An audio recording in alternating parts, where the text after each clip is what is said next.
प्यारे बच्चों को नमस्कार। तो आज बात करने वाले हैं शॉर्ट वीडियोस की शुरुआत यूपी ट्रिपल एससी पीईटी परीक्षा के लिए।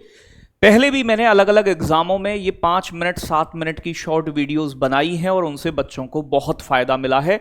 ये स्टैटिक का टॉपिक हो, आपका हिस्ट्री का इंपॉर्टेंट टॉपिक हो, करंट के टॉपिक हो, इन सभी टॉपिक्स पर जहां से भी एग्जाम में प्रश्न बनने की संभावना है, मैं 5 से 10 मिनट की वीडियो आपके लिए दूंगा पर डे एक, जिससे आपकी तैयारी बहुत बेहतर होगी, चीजों का रिवीजन होगा।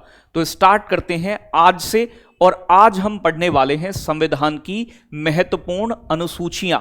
आप जानते हो कि हमारे संविधान में जो मूल संविधान था जब बनकर तैयार हुआ था तो प्यारे बच्चों 8 अनुसूची थी। बाद में इसमें प्यारे बच्चों 4 और अनुसूची ऐड हुई और अब वर्तमान में संविधान के अंदर 12 अनुसूचियां हैं। ये अलग अलग चीजों से जुड़ी हुई हैं, अलग अलग विषय इनमें दिए गए हैं, उन्हीं के ऊपर डिस्कस करना है।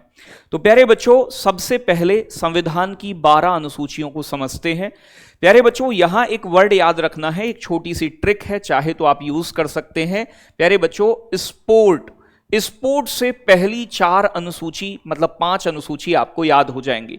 देखो एस का मतलब है यहां स्टेट, स्टेट मतलब राज्य और संघ क्षेत्र के बारे में भारत के बताया गया है पहली अनुसूची के अंदर। दूसरी में पी से बनता है बेटा पेमेंट, पेमेंट बोलते हैं वेतन भत्ता।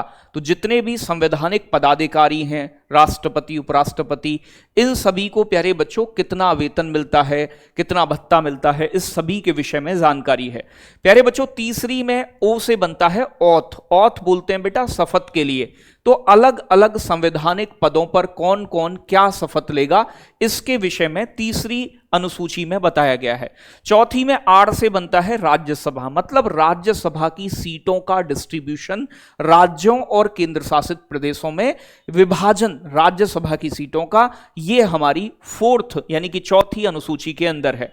5वीं में टी से बनता है बेटा ट्राइबल एरिया, मतलब जनजातीय क्षेत्र। तो जो ट्राइबल एरिया है, जो जनजातीय क्षेत्र हैं, उनके प्रशासन से संबंधित प्रावधान हमारी 5वीं अनुसूची में दिए गए हैं। 6ठी अनुसूची को याद रखना है AMTM, असम मेघालय त्रिपुरा मिजोरम, 4 राज्यों का जो जनजातीय क्षेत्र है उनके प्रशासन के लिए विशेष प्रावधान किए गए हैं। तो असम मेघालय त्रिपुरा मिजोरम का जनजातीय क्षेत्रों का एडमिनिस्ट्रेशन प्रशासन। तो पहली में संघ राज्य क्षेत्र, दूसरी में वेतन भत्ता, तीसरी में शपथ, चौथी में राज्यसभा की सीटें, 5वीं में ट्राइबल एरियाज का प्रशासन प्यारे बच्चों, 6ठी में असम मेघालय त्रिपुरा मिजोरम का एडमिनिस्ट्रेशन के प्रावधान। ठीक है, यहां के जनजातीय क्षेत्रों के बारे में बताया गया है। 7वीं अनुसूची बहुत महत्वपूर्ण है। इसमें प्यारे बच्चों केंद्र और राज्यों के बीच में शक्ति विभाजन, पावर डिवीजन किया गया है।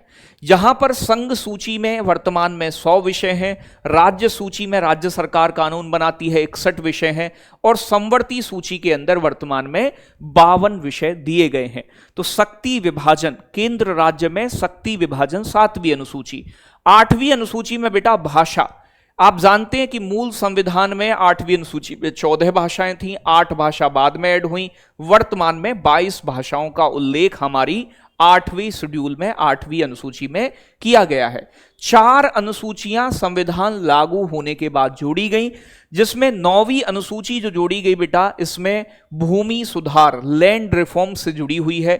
इसे संविधान में पहले संविधान संशोधन 1951 द्वारा जोड़ा गया। पेपर में पूछता है संविधान का पहला संशोधन किससे जुड़ा हुआ है? लैंड रिफॉर्म्स, भूमि सुधार से संबंधित पहली अनुसूची 1951। प्यारे बच्चों 10वीं अनुसूची जो है, एक दल को छोड़कर जो नेता लोग जीतने के बाद दूसरे दल में चले जाते थे, दल बदल से जुड़े हुए प्रावधान किए गए हैं, और इस अनुसूची को जोड़ा गया 52वां कॉन्स्टिट्यूशन अमेंडमेंट 1985। तो ये पूछे जाते हैं, इंपॉर्टेंट हैं, इसीलिए हमने लिखे हुए हैं। प्यारे बच्चों इसके बाद बात करूं 11वीं अनुसूची। 11वीं अनुसूची में पंचायती राज व्यवस्था को संवैधानिक दर्जा दिया गया है, पंचायती राज को। यह प्यारे बच्चों 73वें संविधान संशोधन 1992 में ऐड की गई थी, और इसमें विषयों की संख्या 29 है। तो याद रखिएगा, जैसे 9 और 2 11, तो आप समझ जाओगे। कई बार बच्चा कंफ्यूज हो जाता है, 18 कर देता है। तो 11 कब बनते हैं? जब 9 और 2 मिलते हैं। तो 2 और 9 मतलब 29 मतलब 11वीं अनुसूची, तो 9-2 11वीं अनुसूची में, ठीक है। इसमें 29 विषय दिए गए हैं। प्यारे बच्चों, 12वीं अनुसूची जो जुड़ी हुई है हमारी, वो नगर पालिकाओं को संवैधानिक दर्जे से जुड़ी हुई है। इसके लिए संविधान में 74वां संविधान संशोधन हुआ था 1992 में, और इसमें 18 विषय दिए गए हैं। कितने विषय बेटा? 18 विषय। तो 7वीं में शक्ति विभाजन, 8वीं में भाषा, 9वीं में भूमि सुधार, 10वीं में देखो भाई 10 मतलब दल, 10 का दल, 10 दल ऐसे समझ सकते हैं आप, ठीक है भाई। तो प्यारे बच्चों, 11वीं में पंचायती राज और 12वीं में नगर पालिका। ये हमारी संविधान की 12 अनुसूची और उनसे जुड़े हुए महत्वपूर्ण तथ्य थे। वीडियो अच्छी लगी हो तो कमेंट में जरूर बताएं। आने वाले समय में महत्वपूर्ण सूचकांक, एक्सरसाइज, किताबें, दिवस, हर चीज पर आपको इंपोर्टेंट वीडियो देखने को मिलेगी। एक वीडियो पर डे संविधान के इंपोर्टेंट आर्टिकल, इतिहास के महत्वपूर्ण घटनाएं, इन सभी से जुड़ी हुई ऐसी वीडियोस आपको मैं दूंगा आपके एग्जाम तक, कम से कम 1 से 2 वीडियो पर डे, ठीक है बच्चों। वीडियो अच्छी लगी हो तो लाइक शेयर करें, और चैनल पर नए हैं तो सब्सक्राइब करें, और कमेंट में बताएं कि ये इनिशिएटिव कैसा रहेगा। जय हिंद, जय भारत साथियों।